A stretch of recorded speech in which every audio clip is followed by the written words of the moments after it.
Bonjour et bienvenue dans cette nouvelle vidéo. Alors aujourd'hui, on va s'intéresser aux planètes qui transitent dans le signe de la Balance. On va aller voir la signification justement des planètes qui transitent dans le signe de la Balance. Alors, je vous rappelle, si vous prenez cette série en cours de route, que si vous voulez en savoir plus sur les transits en général, c'est-à-dire la signification en général des transits dans les signes, dans les maisons, eh bien, je vous invite à regarder mes premières vidéos sur le sujet où je vous explique tout ça plus en détail. Vous saurez aussi dans ces premières vidéos pourquoi justement les transits permettent de faire du prévisionnel. Et puisqu'on parle de prévisionnel, je vous rappelle que si vous voulez faire votre propre prévisionnel pour un an, j'ai mis en ligne dans le premier lien dans la description une méthode qui vous permet de réaliser votre horoscope pour un an. Alors c'est une méthode qui s'adresse à tout le monde, aussi bien aux gens qui s'y connaissent en astrologie que ceux qui s'y connaissent peu ou pas, puisqu'elle a été designée pour ça, comme ça. Et puis ça vous permettra donc justement de savoir de manière extrêmement personnalisée, parce que ça se base sur votre propre thème de naissance qu'il faudra aller chercher, mais je vous explique comment aussi, eh bien vous saurez quel va être le domaine qui sera le plus impacté, alors le ou les domaines, parfois il y en a un ou deux, qui sera le plus impacté pour cette année considérée, là où vous aurez le plus de facilité, là où vous aurez le plus de difficultés, enfin etc. etc. Et puis vous aurez même un exemple, 2 minutes d'extrait d'exemple justement de ce que vous pouvez obtenir. Donc si vous voulez en savoir plus, avoir plus de détails sur la méthode, c'est le premier lien dans la description. Sinon, on continue sur les transits des planètes dans le signe de la Balance et on commence par le Soleil. Donc, quand le Soleil transite dans ce signe, eh bien, c'est comme s'il allait y avoir un coup de projecteur, justement, sur le relationnel, sur les autres. C'est-à-dire que c'est une période où on va être plus diplomate, on va être plus dans le compromis que dans le conflit. Et en même temps, comme on va être plus conciliant, on va être plus dans le social, eh bien, on pourrait avoir plus de difficultés à exprimer qui on est, c'est-à-dire on pourrait être plus indécis, plus influençable surtout.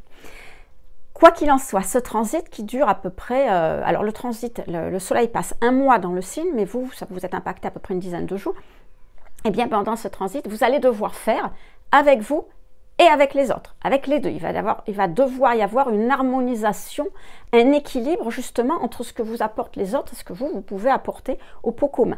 Alors, l'équilibre en lui-même, vous savez que ça n'existe pas. L'équilibre, c'est juste une somme de petits déséquilibres. Rappelez-vous quand vous avez fait du vélo, vous êtes monté dessus, on vous a enlevé les stabilisateurs et là, hop, vous avez penché à gauche, vous avez récupéré, enfin j'espère, vous avez penché à droite, vous avez récupéré et puis de déséquilibre en déséquilibre, vous êtes arrivé à garder votre équilibre. Eh bien, cette période de transit du soleil justement dans le signe de la Balance, c'est ça. C'est-à-dire qu'il va y avoir vous allez devoir naviguer justement entre ce que vous apportent les autres et ce que vous vous amenez pour trouver un équilibre entre tout ça et tenir compte et des autres et de vous. Alors, on passe à la Balance. Donc, la Balance qui transite dans le signe... la Balance. On passe à la Lune, pardon, excusez-moi. On passe à la Lune qui transite justement dans le signe de la Balance. Donc, la Lune qui transite dans le signe de la Balance, c'est qu'on a très besoin, très envie, on a le désir d'avoir de l'harmonie dans sa vie, dans toute sa vie. Alors, l'harmonie, qu'est-ce que c'est? C'est qu'on veut que tout soit, on va dire, alors pas linéaire et neutre, mais pas être agressé par quoi que ce soit. Vous savez, on a besoin que tout soit calme, tout soit harmonieux, justement. Et donc, si on parle de relationnel, eh bien, c'est une période où vous pourriez justement, pour arriver à ça, être très tenté de faire des compromis. Alors, les compromis, c'est très bien, il faut en faire, sinon on va agresser tout le monde. Mais il ne faut pas en faire au-delà de ce qui est possible. Et là, vous pourriez être très tenté de le faire parce que justement, vous avez besoin, coûte que coûte, de cette harmonie parce que la Lune, c'est vraiment un besoin intérieur, quelque chose que l'on a absolument, que l'on doit faire pour se sentir bien et en sécurité. Alors, la difficulté, c'est que quand vous êtes dans cet état-là, c'est que les autres le ressentent et vous pouvez attirer des gens qui vont en profiter. Alors, pas de panique, parce que la Lune qui transite dans un signe, c'est de 3 jours, donc vous allez le ressentir quelques heures. Et si en plus, vous avez un autre transit dans votre thème plus important, ça pourrait tout à fait passer inaperçu. Passer inaperçu pour vous et du coup passer inaperçu pour les autres. Donc, comme je vous le disais, pas de panique. Maintenant, si ce n'est pas dans le relationnel, si c'est dans votre vie en général, vous pourriez avoir envie d'embellir, par exemple, votre intérieur. Alors, je dis envie parce que la Lune, ce n'est pas une planète d'action, c'est une planète de ressenti. Donc, vous ressentirez l'envie pendant quelque temps d'améliorer. Est-ce que cette envie va rester une fois le transit passé?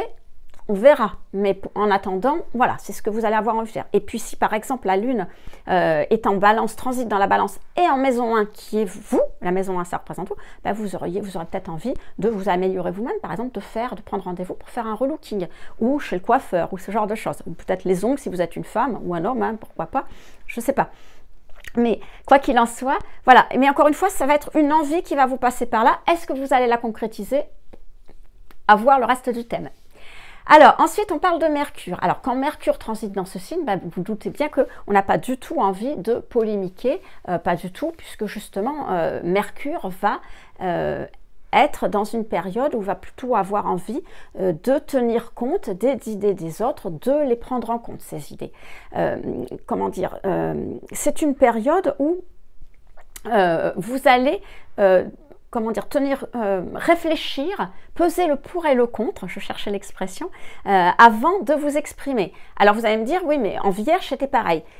Oui, mais en Vierge, c'était un peu différent. C'est-à-dire que vous pesiez le pour et le contre pour être sûr d'avoir tout pris en compte, tous les éléments, pour que ça soit parfait, que tout soit cadré, que vous n'ayez rien oublié. Alors que là, vous pesez le pour et le contre avant de vous exprimer pour ne pas choquer, justement, pour rester en harmonie, en équilibre avec les autres, et pour ne pas leur faire du mal, tout simplement. Alors, quand Mercure transite dans ce signe, ça peut être une bonne période, justement, si vous avez, par exemple, à faire un entretien, si vous avez à vous exprimer lors d'un entretien, parce que ce soit dans votre état d'esprit, dans vos idées ou dans votre manière de vous exprimer, vous serez à l'apaisement. Or, vous vous doutez bien que ça facilite énormément les choses quand on est dans cet état d'esprit-là ou quand on fonctionne comme ça. Alors, par contre, si c'est un entretien où vous devez exprimer des idées personnelles, si c'est un entretien où vous devez, par exemple,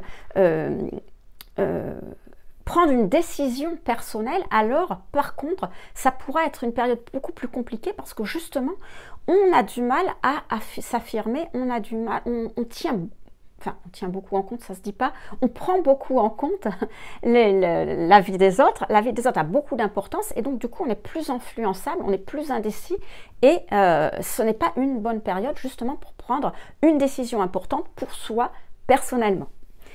On passe à Vénus. Alors Vénus, elle se trouve très bien dans ce signe puisque Vénus en balance, elle est en domicile en balance comme dans le taureau d'ailleurs. Et donc ce que Vénus a en commun avec l'énergie de la balance, c'est que on n'aime pas les excès. C'est-à-dire si on parle de relationnel par exemple, eh bien ça va être une période où tout ce qui va être les relations tumultueuses, alors si c'est à la maison les cris, les assiettes cassées, si c'est au bureau les cris, les dossiers qui volent, bon, ça n'aura qu'une tendance à vous faire fuir et puis c'est tout, hein, c'est pas quelque chose que vous aimerez. Alors je dis relationnel parce qu'on a toujours tendance à dire que Vénus, c'est l'amour, mais pas forcément. Vénus, ça va représenter la manière, les relations dont on a besoin, la manière dont on entre en relation, de quoi on a besoin dans le relationnel et comment on se comporte dans le relationnel. Alors, ça peut être l'amour, mais ça peut être tout un tas d'autres choses. Hein. Et c'est pour ça que Vénus en balance aussi, si Vénus est bien aspectée, et si ça se passe bien, en termes de relationnel, ça peut être le moment où vous allez créer une association. Alors, une association, si c'est un partenariat de travail ou social. Maintenant, si c'est un partenariat amoureux, eh bien, vous pouvez vous mettre en couple. Et si vous êtes en couple, vous pourriez aller plus loin, c'est-à-dire officialiser, vous marier ou passer au niveau supérieur. Alors maintenant, si on ne parle pas de relationnel, si on parle juste de cadre de vie, parce que Vénus, c'est aussi tout ce qui va faire en sorte que notre vie va être plus facile et plus agréable. Donc évidemment des bonnes relations, mais aussi un cadre harmonieux. Eh bien, si vous avez par exemple quelque part un don qui sommeille en vous au niveau de l'esthétisme, ça va être le moment où vous allez pouvoir le manifester pendant ce transit. Alors Vénus, Mars. Alors Mars évidemment représente nos actions, mais au-delà des actions, Mars va représenter l'affirmation de soi, c'est-à-dire qu'est-ce qu'on veut et comment on le veut. Et Mars va nous permettre justement de montrer aux autres ce qu'on veut et comment on le veut. Alors, là, on est dans une énergie balance. Donc, Mars, c'est quelque chose d'assez impétueux. Donc, là, ici, cette énergie va venir un petit peu adoucir le côté impulsif, le côté fonceur, vous savez, qui va, quoi qu'il arrive. Elle va permettre de faire les choses plus en douceur, c'est quelque chose qui va harmoniser tout ça. Alors, Est-ce que ça veut dire que l'on n'agira pas? Non, pas du tout. Mais là, c'est plutôt l'expression, vous voyez, un Mars en balance, c'est vraiment l'expression une main de fer dans un gant de velours. C'est-à-dire que si vous avez quelque chose à faire, vous le ferez, parce que Mars, c'est ça. Mais vous ferez quand même attention autour de vous. Hein. Je vous rappelle que le signe opposé à la balance, c'est le bélier. Donc quand Mars est en bélier, on fonce. Vous savez, le bélier, il tape dans la porte, quitte à la casser. On se fout des dommages collatéraux. Là, non. Justement, on est dans le signe opposé. Donc, on va tenir compte des autres. Mais on va faire quand même. Mais on va tenir compte des autres.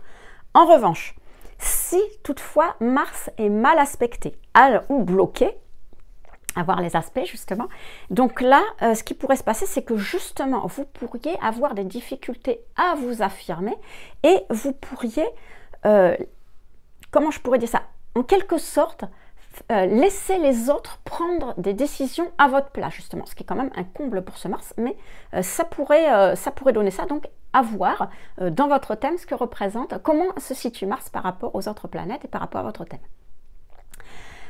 Jupiter, alors avec Jupiter, on arrive aux planètes qui commencent à être plus collectives. Alors Jupiter, il dure 1 an dans un signe, mais il ne va pas vous impacter, vous, pendant 1 an, il va falloir voir à quel moment il va transiter dans le signe. Donc, Jupiter en général va représenter tout ce qui est comment dire, épanouissement, tout ce qui est facile, les opportunités, les améliorations, etc. Tout ce qui c'est un petit peu Vénus plus ce qui nous rend la vie facile. Donc évidemment, là on parle de la balance, donc on va être, la balance forcément c'est une énergie où on parle des autres, on doit tenir compte des autres, on ne peut pas faire sans les autres. Donc là, il va y avoir une certaine facilité, une certaine aussi expansion au niveau du relationnel et des contacts. Alors attention, quand je dis expansion avec la balance, je ne veux pas dire qu'on va avoir plus d'amis, plus de relations. Non, ce que je veux dire, c'est que notre relationnel va plus se développer, va être plus harmonieux, plus équilibré. Il se peut aussi que grâce à ce relationnel avec les autres, il y ait une expansion dans notre vie. Alors, de toute façon, les planètes parlent toujours de vous, hein, puisque c'est votre thème, donc on va parler de vous. Donc Jupiter va parler d'une certaine expansion. Quand Jupiter est à l'opposé dans le signe du Bélier, on va avoir une expansion très personnelle, très individuelle, c'est-à-dire qu'on va avoir une amélioration de notre vie, mais quelque chose qui va être pour nous, qui va nous satisfaire nous, parce que, encore une fois, le Bélier est une énergie individualiste. Là, dans le signe de la Balance, il va certainement y avoir une expansion, une amélioration ou un épanouissement, hein, ça dépend de quel niveau vous êtes dans votre évolution, qu'est-ce que ça va vous apporter, mais ça sera en lien avec les autres. Alors soit il va y avoir un épanouissement avec les autres, où vous allez améliorer quelque chose, vous et les autres en même temps, ou ça sera grâce aux autres, ou par les autres, ou en rapport avec les autres, mais vous voyez, ces deux notions seront forcément liées à un moment donné. Eh bien, on passe à Saturne. Alors, Saturne représente notre structuration. Alors, la structuration, pour l'expliquer différemment, c'est un petit peu c'est comme quand vous construisez une maison, ce sont vos fondations. Donc, Saturne va nous amener sur ce sur quoi on va s'appuyer pour pouvoir ensuite évoluer dans notre vie, ce qui va nous servir de base dans notre vie. Et qu'est-ce qu'on doit structurer à ce moment-là dans notre vie pour avoir de bonnes bases? Donc, ici, on va être dans le signe de la Balance. Donc, on va forcément avoir quelque chose en rapport avec les autres. Mais rappelez-vous, dans le signe précédent, qui était le signe de la Vierge, je vous ai dit que Saturne devait faire en sorte de structurer votre vie quotidienne, votre vie de tous les jours, vos idées aussi. Hein. Et c'était une période extrêmement fatigante pour Saturne parce que justement, vous alliez être très pris dans le quotidien pour arriver à faire tout ça. Donc là, Saturne change de signe, ouf, il va se reposer. Dans la Balance, il va vouloir... Bon voilà, maintenant j'étais fatiguée précédemment, je vais me reposer, je vais faire en sorte de structurer pour avoir une vie plus harmonieuse, plus équilibrée, plus reposante, plus calme, enfin vous voyez, toute cette énergie. Et en même temps, je vais le faire en accord avec les autres, parce qu'il y a quelque chose dont on parle moins, je crois que j'en ai parlé quand je parlais du signe de la Balance déjà, alors je ne sais plus dans quelle vidéo, mais j'en ai parlé, c'est que la Balance est une énergie aussi conventionnelle, c'est-à-dire que quand on a une énergie Balance, eh bien on n'est pas un anarchiste, pas du tout justement, on fait les choses dans les règles, dans les normes, dans la société dans laquelle on est, dans la famille, enfin ça dépend le domaine. Hein. Donc, ce Saturne, il va vous demander d'avoir une vie plus harmonieuse, plus équilibrée, en rapport avec les autres, c'est-à-dire en rapport avec les normes, les conventions, alors ça peut être familial, ça peut être moral, ça peut être religieux, ça peut être tout ce que vous voulez, dans lesquelles vous êtes actuellement. Il ne va pas vous demander de casser tout ça, on va voir juste après Uranus, mais pour l'instant, voilà. Donc c'est-à-dire qu'avec ce Saturne, il va falloir que vous structuriez en rapport avec les autres et en équilibre avec les autres. Alors maintenant, attention, en fonction des aspects de Saturne, parce que si justement vous ne pouvez pas trouver une harmonie à la fois pour vous et à la fois avec les autres, alors par contre là, oui, il peut permettre de casser quelque chose pour repartir sur autre chose. Parce que avec Saturne, il y a toujours une idée de début et de fin. Soit on commence et on termine, soit on termine et on commence. Mais il y a toujours cet aspect de début et de fin ou de fin et de début. Donc si vous ne pouvez pas trouver cet équilibre, vous allez terminer quelque chose et sans état d'âme pour commencer autre chose qui sera beaucoup plus harmonieux et beaucoup plus équilibré. Allez, on passe à Uranus justement. Alors comme je vous le disais précédemment, hein, Uranus, on le sait, Uranus c'est la planète qui va amener des événements, des choses dans votre vie pour que justement vous sortiez des structurations, des contraintes de tout ce qui ne vous convenait pas.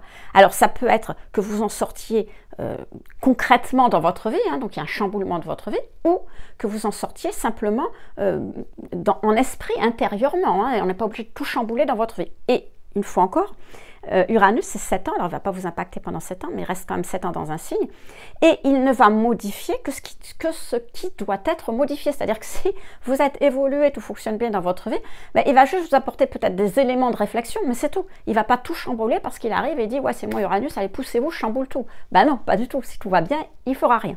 Donc, si néanmoins, il doit faire des changements, rappelez-vous que Uranus, dans le signe précédent de la Vierge, vous a demandé, il a fait exploser un petit peu votre conditionnement moral, votre esprit un petit peu trop rigide, trop cadré pour sortir de là, pour prendre votre indépendance par rapport à des idées un petit peu trop cadrées. Alors là, ce que cet Uranus va vous demander de faire, c'est justement de sortir, puisqu'on est dans une énergie balance, de ce cadre conventionnel. C'est-à-dire que si les structures, les conventions, les normes morales, sociales, familiales, spirituelles, religieuses ou quoi que ce soit dans lesquelles vous êtes ne vous conviennent plus parce que elles vous gênent dans votre évolution, elles bloquent votre évolution ou elles vous nuisent, eh bien tout ça va partir en éclats. Alors ça peut être spectaculaire si toutefois il n'y a pas d'autre possibilité, mais ça peut être juste une réflexion de votre part intérieure que finalement vous devez évoluer sur tel ou tel aspect de votre vie. Alors, il nous reste Neptune. Alors, Neptune, vous savez ce que c'est? Neptune, c'est l'idéal de vie, c'est-à-dire que ça va représenter l'idéal vers lequel on tend, l'idéal que l'on a choisi, vers lequel on va tendre. Alors, la planète Neptune nous donne une direction, c'est-à-dire que quand elle change de signe, on change de direction. Quand elle va arriver dans un signe, quand elle va arriver dans un nouveau signe, on va sentir un petit peu, si vous préférez, que nous devons prendre une nouvelle direction dans notre vie pour aller vers notre idéal. Mais comme je vous disais, alors je crois que c'est aussi, je ne sais plus dans quelle vidéo, mais je crois que c'est les vidéos de Neptune justement, je vous disais que Neptune pour moi c'est le sournois du zodiaque, c'est-à-dire que voilà, vous êtes là, vous êtes dans votre vie, alors bon, elle n'est peut-être pas phénoménale, tout ça, mais tout va bien, tout se passe bien, tout fonctionne, hein, et puis tout d'un coup, pouf, du jour au lendemain, pourquoi on ne sait pas, tout ce qui fonctionnait parfaitement, tout ce qui était très très bien et que finalement vous ne vous posiez pas de questions et vous ne voulez surtout rien remettre en question, et bien tout d'un coup, ça ne fonctionne plus. Alors pourquoi, comment? Mystère et boule de gomme, parce que justement, ben on ne sait pas. C'est pour ça que je vous dis c'est le sournois.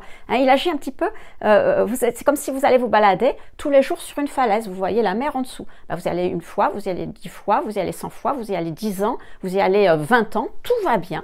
Et puis tout d'un coup, vous arrivez sur la falaise, bim, la falaise elle tombe. Pourquoi, comment? Ben parce que tout simplement, à l'insu de votre plein gré, je dirais, la mer elle a creusé la falaise par en dessous.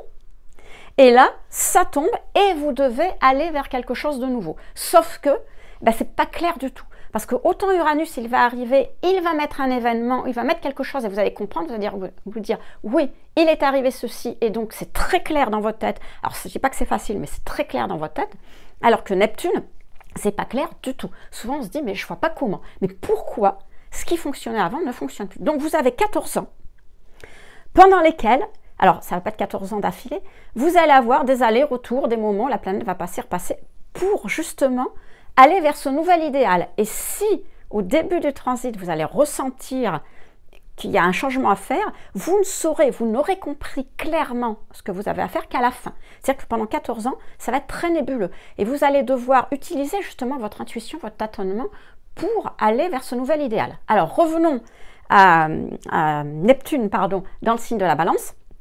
Donc là, c'est forcément quelque chose en lien avec l'harmonie et avec les autres. C'est-à-dire que ça va être une période... Alors, je reviens un petit peu en arrière, c'est que Neptune, c'est une planète collective, très collective. Pluton, vraiment, elles impactent tout le monde. C'est-à-dire que dans cette période, alors Neptune, c'est à peu près, là on est en Poisson, donc Neptune est en Poisson jusqu'en 2022-23. Donc vous avez le Bélier, le Taureau, le Gémeaux, le Cancer, le Lion, la Vierge, 6, voilà, 6, donc 6 fois 15, Neptune c'est 14 ans, mais 6 fois 15 ça fait à peu près 90, donc dans les 84 ans, un peu autour du 80 ans grosso modo, donc c'est pas tout de suite. Il est possible que la société ait à faire un pas, ait à aller, je sais pas si c'est français, ait à aller vers un idéal plus qui prend en compte tout le monde, vers un idéal plus équilibré, plus en harmonie les uns avec les autres, où on doit prendre en compte les idées des uns, les idées des autres. Alors certainement, vous, dans votre thème, ça va dépendre dans le domaine dans lequel ce sera, enfin si vous êtes encore là, moi je n'y serai plus, hein, je vous le dis tout de suite, mais pour ceux qui sont très très jeunes, alors il faudrait même que ça soit des bébés qui m'écoutent à l'heure actuelle, mais bon, bref, donc les gens qui à ce moment-là auront à le vivre, il faudra peut-être qu'ils évoluent vers quelque chose. Alors, à voir dans quel domaine, plus en harmonie les uns avec les autres, en tenant compte des uns avec les autres. Alors, cette période, il va falloir le comprendre, comme je vous disais, intuitivement, peut-être plus une évolution, encore une fois, spirituelle, religieuse, une évolution mentale vers plus d'harmonie à être ensemble, d'harmonie dans notre vie, d'un idéal de vie plus harmonieux. Voilà, donc Pluton, comme je vous l'ai dit, on se retrouvera pour Pluton en Capricorne parce que là, c'est dans très très longtemps. Donc voilà les amis, ce qu'on pouvait dire sur les transits des planètes dans le signe de la Balance. Si ça vous intéresse d'en savoir plus, donc la prochaine fois, Balance, on va parler du Scorpion. Alors là, on va voir un petit peu ce que ça signifie, les transits des planètes en Scorpion. Donc, pour avoir les significations dans ce signe, je vous dis à très vite.